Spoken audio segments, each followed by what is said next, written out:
在美国拥有 1.7 亿用户的 TikTok 最近正面临有史以来最严重的生存危机，因为美国众议院已经以国安为由高票通过了一项旨在封杀 TikTok 的法案。这到底是怎么回事？今天就让我们一起来聊聊美国禁 TikTok 法案吧。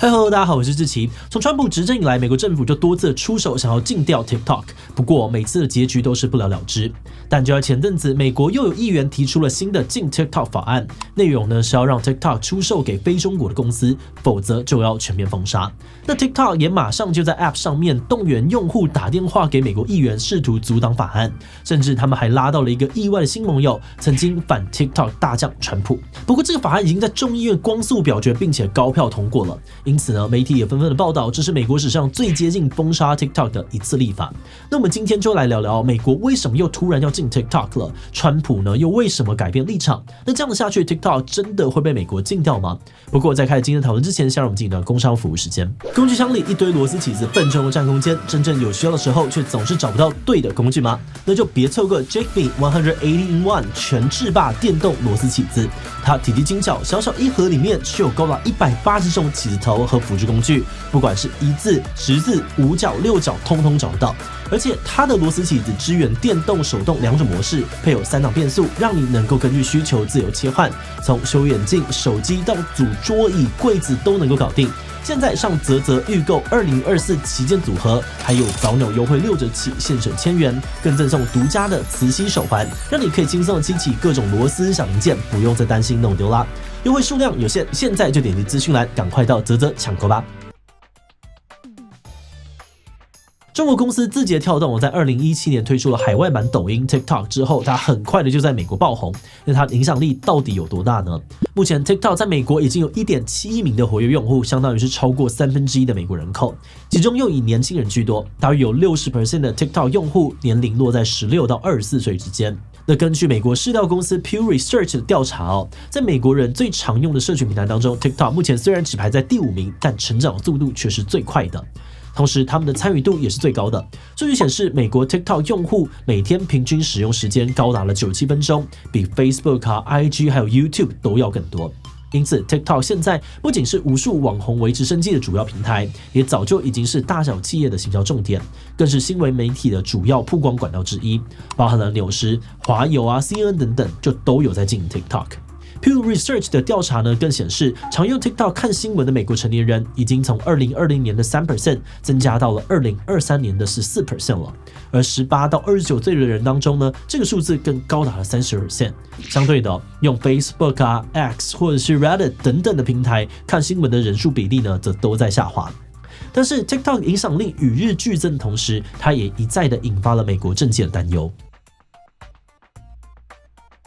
一直以来，美国政界都对于 TikTok 的中资背景有所疑虑，因为字节跳动是中国公司，而根据中国国家情报法规定所有中国组织都必须要支持、协助和配合国家情报工作。所以就有很多人担心呢 ，TikTok 很有可能会被中国政府利用去搜集美国民众的个资，又或者中国政府也可能干涉 TikTok 的演算法，来对于美国人宣传有利于中国的意识形态，操纵舆论风向。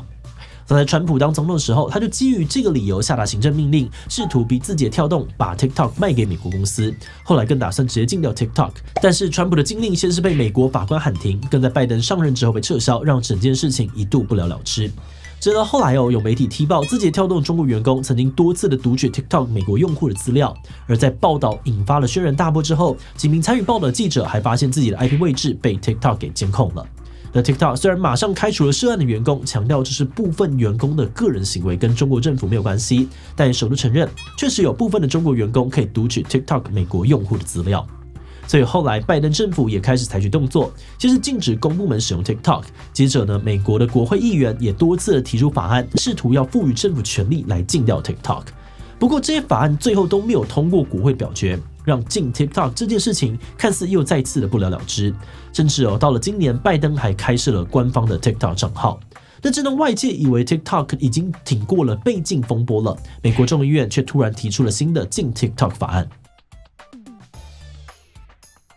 今年2月中呢，拜登的竞选团队开了官方的 TikTok 账号，并且开始发布各种迷因化的内容，比如拜登的快问快答或者嘲讽川普的影片，试图吸引年轻选民。华尔街日报指出，这个举动呢，让美国 TikTok 高层误以为他们的被禁危机暂时解除了，还飞去新加坡总部报告这个好消息。没想到到了3月6号，突然有议员提出了一个限制外国对手应用程式的法案。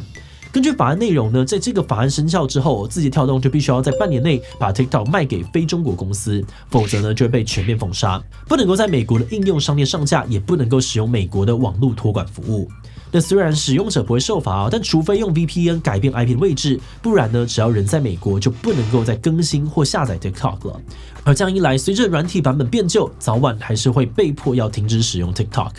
报道更指出，其实拜登政府官员呢，包含副司法部长在内，一直都有在跟几位来自于美国2大党的议员秘密的推动这个法案。而拜登也在法案公布之后表示，如果法案顺利的通过国会表决，他一定会签署让法案生效。那虽然这个新法案把 TikTok 杀了个措手不及，但他们这一次却多了一个意想不到的队友——川普。美国参议院最近提出的这个法案呢，基本概念跟2020年川普的行政命令类似，也就是让 TikTok 面对不卖掉就禁掉的终极2选1。但是曾经誓言禁掉 TikTok 的川普却在众议院投票前公开表示不支持法案，说 TikTok 虽然有好有坏，但有很多人喜欢，如果禁掉会让年轻人发疯，还会让人民公敌 Facebook 渔翁得利。分析认为呢，川普态度180度大转弯背后有2个可能的因素。首先呢是选举策略，因为他有意再度的角逐总统大选，所以可能想要跟拜登唱反调，争取 TikTok 用户的支持。另外呢，这可能跟 TikTok 的游说有关。报道指出，持有字节跳动 15% 股份的海纳集团创办人杰夫·亚斯是共和党的大金主之一，也跟川普私交颇深。法案公布之后呢，他更表明要停止资助支持这个法案的议员。所以许多分析都认为川普是为钱倒戈的。尤其呢，川普现在官司缠身，诉讼费用相当的高昂，导致他现金短缺。因此呢，亚斯的支持对于急需竞选资金的川普来说也非常重要。而在砸钱游说之外呢，为了避免被记的命运 ，TikTok 也采取了更多的措施。自从美国政府开始对 TikTok 出手以来 ，TikTok 就一直在采取各种的法律手段自保，也砸重本呢推行资讯安全计划，试图消除外界的疑虑。而这一次，为了阻挡突如其来的新法案 ，TikTok 更是决定下猛药，就用户打电话给议员抗议。报道指出，在法案公布的隔天，美国用户打 TikTok 时呢，就会跳出一个通知，里面写着国会正在计划全面的禁止 TikTok， 剥夺1.7亿美国人的言论自由。而在这个通知下方呢，还有一个栏位让用户输入自己所在地的邮递区号，输入之后呢，就可以一键拨打给当地议员的办公室。而且呢，这个通知视窗的关闭手势还跟平常不一样，让不少人以为要打电话才能够继续使用 App。结果呢，美国议员办公室的电话就这样子被打爆了。有的议员办公室呢，在1天之内就接到了上千通的来电，许多办公室还因为不堪其扰，直接拔掉电话线。不过 TikTok 的这个措施呢，没有能够影响法案的推动。法案提出了短短8天之后，就高票通过了众议院的表决。3月13号，新法案在跨党派的支持之下，以352票赞成、65票反对的压倒性结果通过了众议院表决，送交了参议院。但为什么之前的法案都卡关，现在这个法案却高票通过了呢？许多分析指出，以哈战争是一大关键。就连美国国会旗下相关研究小组的成员也表示，原本的法案进展非常的缓慢，直到去年10月以哈战争爆发之后 ，TikTok 上面出现了大量支持巴勒斯坦内容，让很多议员开始担心 TikTok 会带风向。有数据分析显示 ，TikTok 上面带有亲巴勒斯坦标签的影片观看数远大于有亲以色列标签的影片，有时呢差距甚至高达了好几10倍。但 Vox 的分析认为这可能只是反映了 TikTok 用户的立场，因为他们多半是年轻人，而美国年轻人本来就更支持巴勒斯坦。一份去年11月的民调就显示，在美国成年人当中，有 54% 的人更同情以色列人，只有 24% 的人更同情巴勒斯坦人。但是在18到34岁的美国人当中呢，趋势则几乎相反，有 52% 的人呢更同情巴勒斯坦人，只有 29% 更同情以色列人。不过，也有另外一派人认为TikTok 是在利用演算法推播很多反以色列的影片，助长美国社会上面的反犹风气。而这样子的疑虑呢，就促使许多本来没有选边站的议员纷纷的转向支持禁止 TikTok 法案。那么，对于这个新法案，美国舆论又怎么看呢？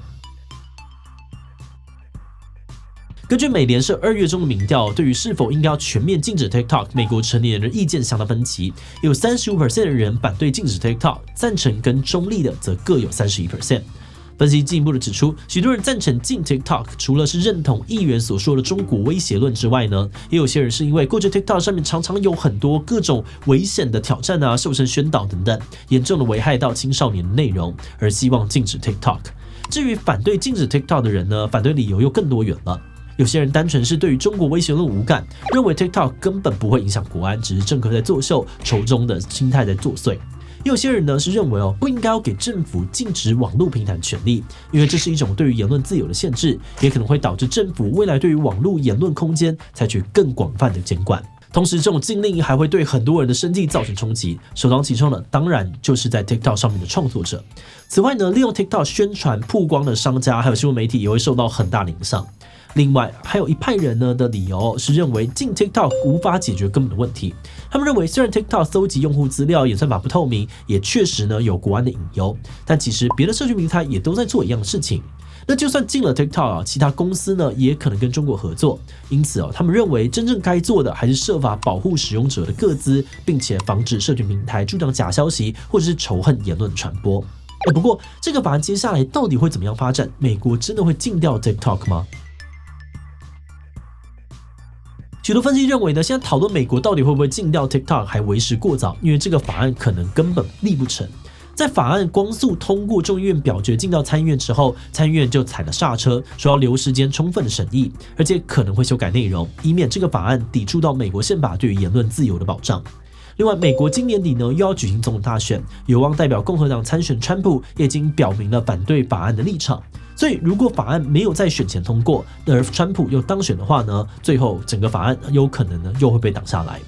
不过，要是法案真的顺利通过生效了，那么就剩下2种可能性 ：TikTok 卖掉或是被禁。那许多分析认为要卖掉 TikTok 难度恐怕也是很高，因为 TikTok 目前的估值呢上看是1000亿美元，光是成本可能就会吓跑一票人。再加上中国呢一直反对字节跳动出售 TikTok， 还设法禁止 TikTok 的演算法外流。那如果少了核心算法，也会大大的降低这个潜在买家的兴趣。